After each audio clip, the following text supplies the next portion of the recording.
পৃথিবীর সফল ব্যক্তিদের আমরা সবাই চিনি। আমরা কি জানি তাদের সফলতার পেছনের গল্পগুলো?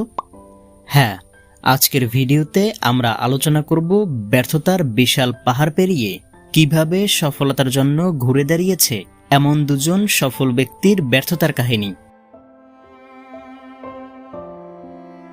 জীবনযুদ্ধে জয়ী এক সৈনিকের নাম শোইচিরো হোন্ডা, যিনি বারংবার ব্যর্থ হওয়ার পরও সফল হওয়ার স্বপ্ন দেখেছেন।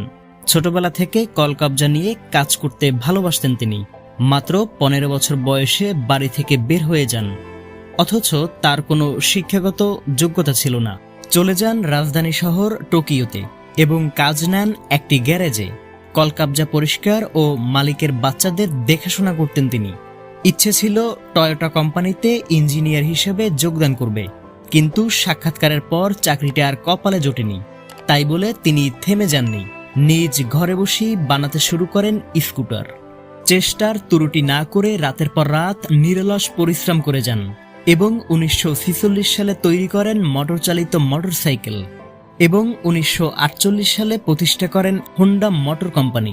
শ্রম ও সাধনার বদৌলতে এই কোম্পানি হয়ে ওঠে বিশ্ববিখ্যাত হোন্ডা কোম্পানি। সফলতা তাকে দারুণভাবে বরণ করে নেয়। চীনের ব্যবসায়ী আলিবাবা প্রতিষ্ঠাতা জ্যাক মা সারা পৃথিবীর ব্যবসায়ী ও উদ্যোক্তাদের কাছে এক অনুপ্রেরণার নাম, আদর্শের নাম। প্রশ্ন হলো, জ্যাক মা কি রাতারাতি সফল হয়েছেন? না, রাতারাতি সফল হননি।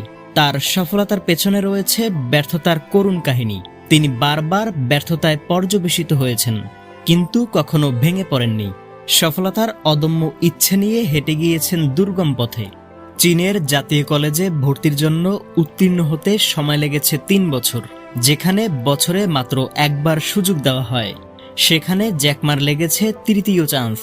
হার্ভার্ডে ভর্তির জন্য আবেদন করেছেন 10 বার, কিন্তু প্রতিবারই তাকে রিজেক্ট হতে হয়েছে।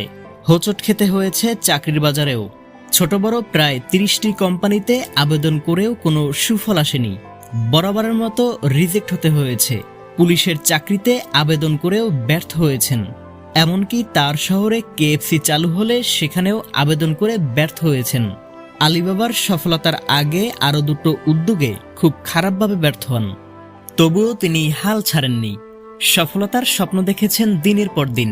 তাই তো আলিবাবা বর্তমানে business to business, business to customer, customer to customer service দেওয়া কয়েকশো মিলিয়ন ডলারের কোম্পানিতে পরিণত হয়েছে। ফোর্বসের রিয়েল টাইম নেট ওয়ার্থ এর হিসাব অনুযায়ী জ্যাক মার বর্তমান সম্পত্তির পরিমাণ প্রায় $40 বিলিয়ন। আশা করছি গল্প দুটি আপনাদের ভালো লেগেছে। এমনই প্রতিনিয়ত মোটিভেশনাল গল্প পেতে আমাদের এই চ্যানেল সাবস্ক্রাইব করুন। সবাই ভালো থাকুন, সুস্থ থাকুন। ধন্যবাদ।